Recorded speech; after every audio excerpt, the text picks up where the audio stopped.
폭염에 가뭄까지 겹치면서 농작물 피해도 생기고 있습니다. 파종을 마친 당근은 싹이 올라오지 않거나 또 어렵게 싹을 틔워도 잎과 줄기가 시들어 말라 죽고 있습니다. 이소현 기자입니다. 지난달 중순 파종을 마친 당근밭. 풀어야 할 당근잎은 온데간데 없습니다. 가뭄으로 땅은 거북이 등껍질처럼 변했고 손바닥 절반이 들어갈 정도로 갈라졌습니다. 힘겹게 올라온 싹은 맥없이 쓰러졌고 잎과 줄기가 시들어 말라 죽는 현상까지 나타나고 있습니다.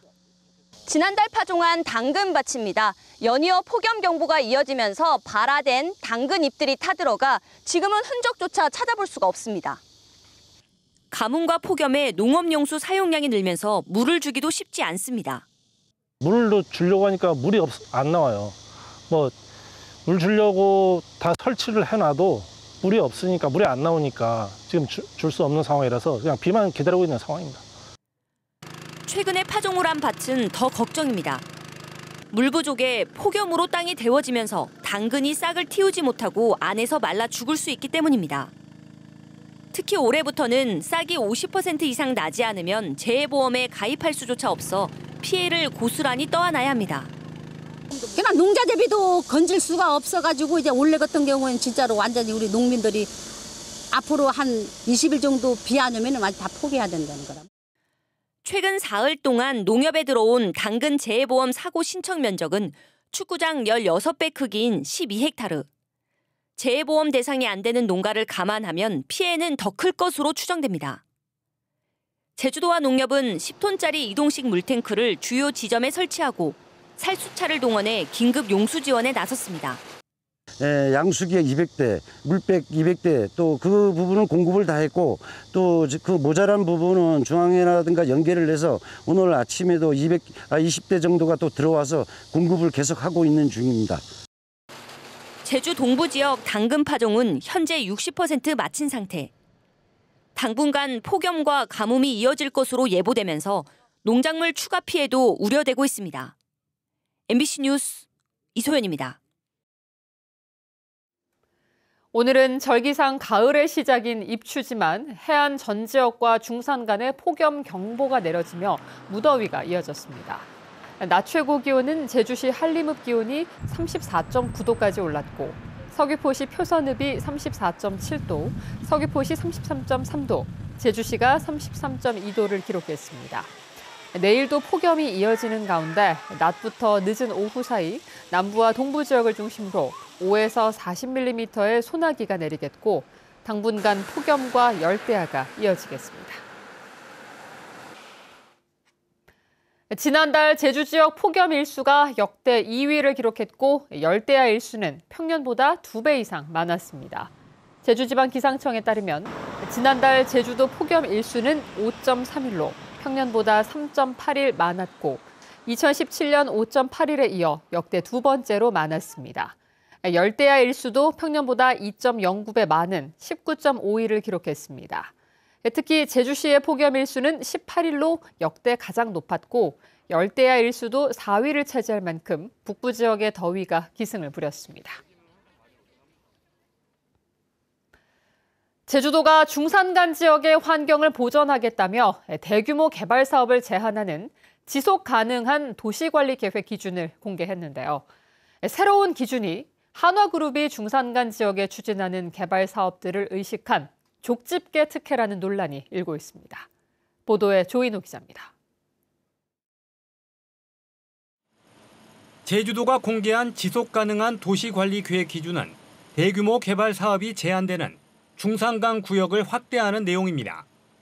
해발 500m 이상 중산간 1구역에서는 현재와 마찬가지로 3만 제곱미터 이상 모든 대규모 개발 사업을 제한하고 해발 300m 이상 중산간 2구역을 제한 구역에 추가하되 골프장이 없는 관광단지와 첨단 산업단지는 허용한다는 것입니다.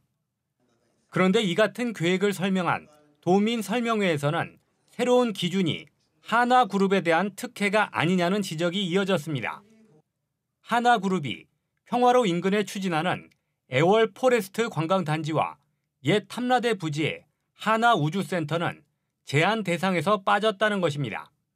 이것만 보면 마치 그 쪽집게처럼 그 두 가지 개발을 다 피해서 그 두 가지 개발은 다 가능하게 하나와 제주도와의 어떤 협업 관계 안에서 좀 특혜성으로 보여지기도 하고. 하나그룹의 개발 사업들이 허용되면 지하수 고갈을 부추길 것이라는 지적도 나왔습니다.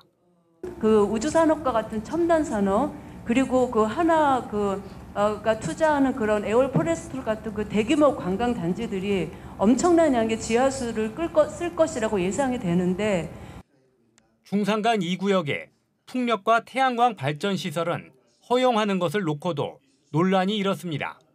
고도 300 이상에서 풍력은 경관적인 측면에서는 저는 좀 경계해야 되는 부분이 아닌가 하는 생각을 갖고 있습니다. 제주도는 이달 말까지 도민 의견을 수렴한 뒤 도의회에 도시관리계획 기준을 제출할 예정인데 도의회 동의 과정에서도 논란이 예상됩니다. MBC 뉴스 조은우입니다.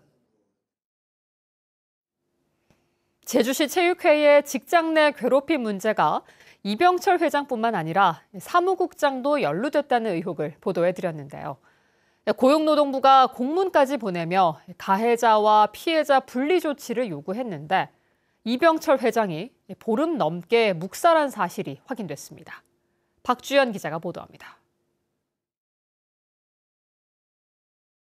고용노동부가 이병철 제주시 체육회장에게 시정 지도 공문을 보낸 것은 지난달 18일. 근로기준법 76조에 따라 직장 내 괴롭힘으로 사무국장을 신고한 피해 직원 9명의 보호를 위해 근무장소 변경과 유급휴가 명령 등 적절한 조치를 하라고 요구했습니다. 조치하지 않을 경우 과태료가 부과될 수 있다고도 명시됐습니다. 공문은 지난달 18일 발송돼 이 회장은 이틀 뒤 보고를 받았지만 아무런 조치를 하지 않았습니다. 제주 MBC 취재가 시작되자 부랴부랴 공문을 접수했습니다. 피해자들은 직장 내 괴롭힘 신고를 한 지 40일이 지났는데도 사무국장과 같은 사무실에서 근무하고 있고 회장이 분리조치 요구는 거절했다고 말합니다. 가장 주되게 요구한 부분은 사무국장님과의 그 분리조치를 요청을 드렸었는데 사실 선례가 있었기 때문에 그와 동등한 수준의 그 대응 조치를 요구를 드렸었지만 계속 그 부분에서는 좀 거절을 하셨고. 이미 직장 내 괴롭힘 판정을 받은 이병철 회장은 사과 기자회견을 열기로 했지만 직원들이 기자회견에 동행하지 않기로 하자 돌연 취소했습니다. 우리 직원들하고 화해가 안 되니 안 온 것 같은데 그러면 취소한다는 말도 해야 되는데 그런 것 없이 그냥 안 오는 거는 참 예의가 없는 거죠. 이에 대해 이병철 회장은 직원이 함께하지 않는 기자회견은 의미가 없어 취소했다고 밝혔습니다. 또 사무국장의 분리조치에 대해서는 용어를 검토 중이고 시정 지도 공문의 경우 담당 과장으로부터 보고는 받았지만 공문 접수까지 확인하지 못했다고 해명했습니다. 문화체육관광부 스포츠윤리센터는 모레 제주에 내려와 이 회장을 조사할 예정인 가운데 징계를 적게 받기 위해 사과 기자회견을 급하게 추진하려 했던 게 아니냐는 지적이 나오고 있습니다. MBC 뉴스 박주연입니다.